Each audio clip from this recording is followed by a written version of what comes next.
So we've calculated the electric field of a simple charged rod, a little one-dimensional length of charge. And we calculated the field on the end and then off to the side. And those problems get harder when you get into different shapes of charge.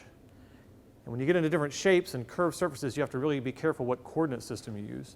So let's do continuous charge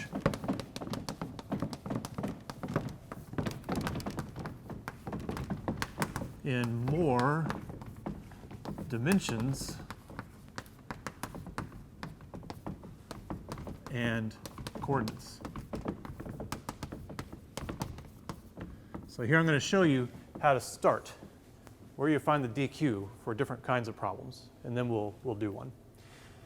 So first of all, you can have more than one kind of charge density.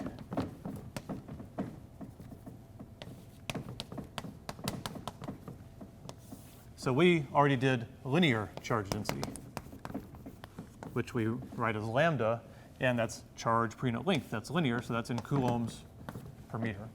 That's how we did the rod. We gave it a certain charge per unit length. You can also, though, have a surface charge density. And that's what you might expect. Its symbol is sigma, and it's just the amount of charge per meter squared, the amount of charge per unit area. But how you do problems with lambda and sigma kind of depends on the problem. So one way is to go with Cartesian coordinates,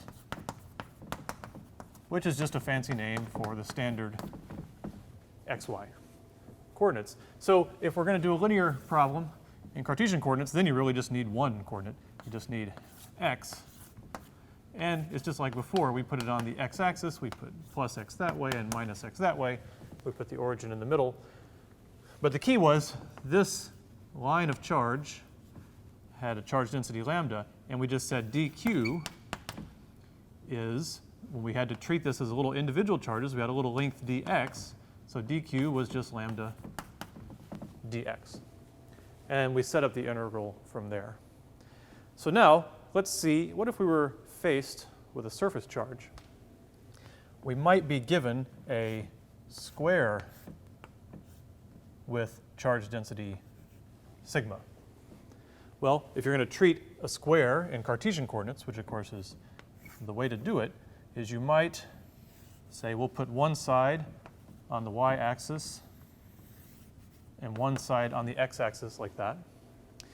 And then you still need a differential element. Well, now in 2 dimensions, the differential element is a differential area. Okay? So in this case, the area would also be a little square like that. And its size is based on a little differential dx in the x-axis, this is getting small, and a little dy in the y-axis like that. Okay? So we would just divide this up into a little differential area. So then the dq, in this case, it's sigma times dA. Same basic idea, you just take the charge density times the area dA. But now we want to translate dA into the actual coordinate system. So we say dq is sigma times dx dy. Because our little dA is just a little square, or a rectangle, where one side is dx, one side is dy, so the area is just dx dy. Okay? So in Cartesian, that's how you would set it up. You may also want to use, for some problems, polar coordinates. So these are usually given r theta. Okay? And you can have problems that are still 1D charge, linear charge density, but in polar coordinates. And the example is this. If you have essentially a line of charge or a thin rod of charge that's bent into a semicircle, so say it comes down like that, and then this also goes around like that. And you're still just given lambda. It's still lambda equals the total charge on this rod divided by the length, which in this case would be half of the circumference of the circle. So this you would also treat in polar coordinates. And what you would do is figure out where to put everything. You'd put the origin here. And the way polar coordinates work is you have some angle you kind of define as 0, so it could be straight up. And then when you go to a point in space, you define it by how far you went out in terms of the radius. I've got to distinguish my r's and my sigmas here. How far you went out in terms of the radius and how far you went from angle 0, and you call that theta. So it's r and theta is how you define this thing. Okay? Now, we have to get to a differential element. So a differential element is a little piece of this thing. So just like we had a piece of the linear charge here, dx, here we need this little piece. And in the end, dq is lambda times the length of that piece. Now in polar coordinates, the length of that piece is r times how much you changed theta. Right? So when you're going along this curve, r doesn't change. So it's r d theta. R d theta is a length. Theta doesn't really have units, r has units of length. So that's your dq if you're doing a linear charge density on a curved surface. Now, what about a surface charge density on a curved surface? Or in this case, we would do a round surface. So I'm out of room here. So let me do it here. Okay? So the curved surface you would probably deal with is a disk. Let's imagine we have a disk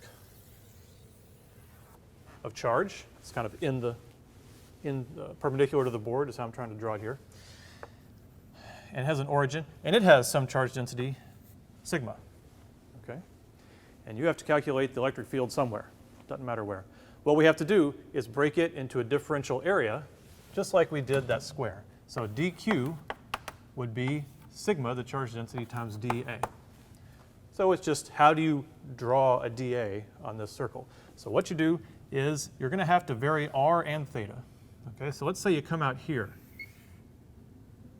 This is r, and again, this is theta. Okay, so let's pick a little differential area. What you have to do is you have to come out to a certain r and stop, and then go a little bit farther. This is r, and then this is r plus dr. You've moved a little dr right there. And then you sweep that through a little angle, and you do it again. R and r plus dr. So this is dr, and here you've gone d theta right in there. And then you know this little length is r d theta. That's the length of an arc. Whoops, the length of an arc like that. So if you want the area, you think of it as a little square, and the area is just r d theta times dr. So dq is sigma times that area.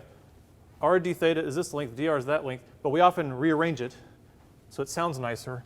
R dr d theta. But really what's making the area is r times d theta is one side, dr is the other side. Okay? And when you write this, you got to be very careful that your r's and your sigmas can be distinguished. The way I normally write, they look similar. So I got to be careful when you're doing these kinds of problems that you don't mix them up. Okay?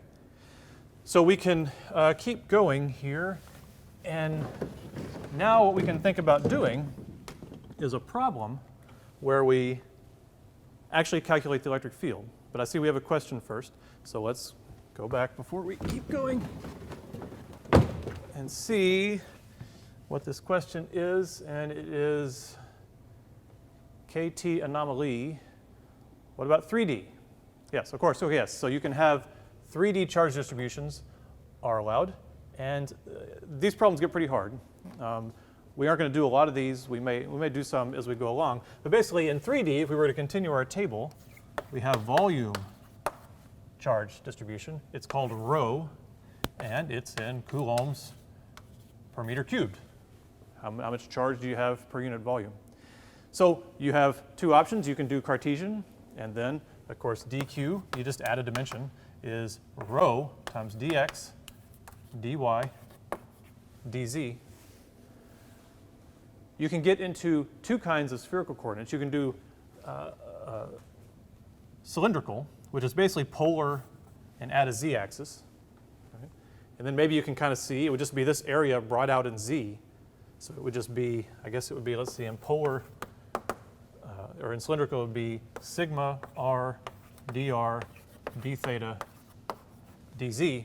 Or you can get into spherical coordinates, which is actually something with a radius and two angles. And then the volume element gets very complicated. So we're not going to go that far. Okay? 2D really illustrates the physics. 3D gets even harder. So we're not going to worry about this so much. Let's do a problem now just in 2D.